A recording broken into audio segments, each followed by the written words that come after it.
know, when I first met you, I thought maybe he's just awkward and unsocialized, but that's not it. There's something else. I don't know what to say to that. I'll crack you, Petroselli. Last night, when you finally called me, I know that you must be scared and that it's lonely in your head. and I know that you like your space. Adam, hey, stop! I'm sorry. When you're a cancer kid, people are so eager to grant any wish you have. But when you have schizophrenia, people treat you differently. Is that why you didn't tell me? Because you thought that I was gonna leave?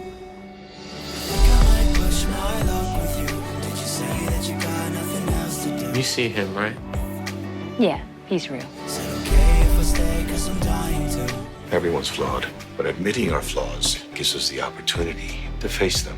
You have to let people discover all your dark places inside, because those are the people that can show you what's real. He's back! When you can't see that for yourself.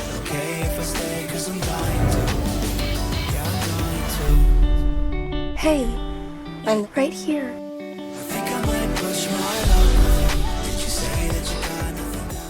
Charlie, greetings from Las Vegas. How are you? I'm good. Good to see you, man. Hey, good to see you too. Hope you didn't get up too early. I know I did. I've been up since 5:30. Jeez, man. Well, I hope you get some sleep soon.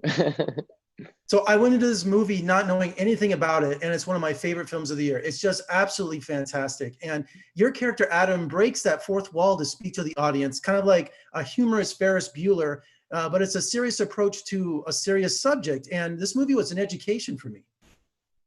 That's wonderful. That's wonderful. That's the experience that I hope people have. You know, I just hope that it encourages people to do their own research, and I think it's a great first step in the exploration of mental health and especially the effect that it has on young people. But yeah, that's wonderful. Thank you so much for those kind words. I really appreciate you just connecting with the movie that much.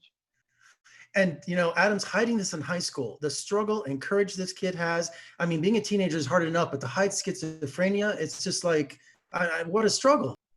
No kidding. Yeah, I could not imagine having to, you know, and getting to talk to some people that did actually have that experience in their own lives. It sounds like the most terrifying thing you could experience, because your world as you know it is changing in front of you, you know, and never will be the same. And I think reckoning with that is pretty tough, but yeah. And I think Thor, who directed the film, Thor Freuden, I can never say his name, he had a visual battle of what he's experiencing in his mind and the hallucinations. It's like ghosts visiting him, you know, and I just love the guy who played the bodyguard. I mean, there's a lot of them, but it's just to have, have his schizophrenia just come to life visually really helps people understand the condition of schizophrenia in a visual sense. Yeah, again, I think it's that great, like, because I think a lot of times when people think of these things, they still think of it like it's something that's so separate from themselves and so separate from their own circumstances. And I think if this can serve as somewhat of a bridge between that place and a place of, oh, right, like I can connect with this makes sense to me. And also, like, even getting a fraction, even of course, we'll never be able to show what the actual experience of having this condition is, but even just a fraction of that and a taste of that to give to people, I think hopefully will go a long way. And your confession with Andy Garcia, tell me about that scene. That was hysterical. Yeah, I loved working with Andy. I had such a great time with him because he's such an old pro, and he just came and he just has this kind of no nonsense air about him, and he just has this kind of no nonsense air about him, and he's so kind though, and he's so compassionate, and he'd worked with a lot of the crew that we were working with before, and so he was just so at ease. And I think, you know, because at the time, you know, in the story, of course, throughout, my character is so kind of in the midst of his darkness and all that stuff. It was just so wonderful having his presence around to get me out of that when need be. And are you prepared for letters and emails from people who identify with your character who are maybe going through the same thing you are, no matter what their age?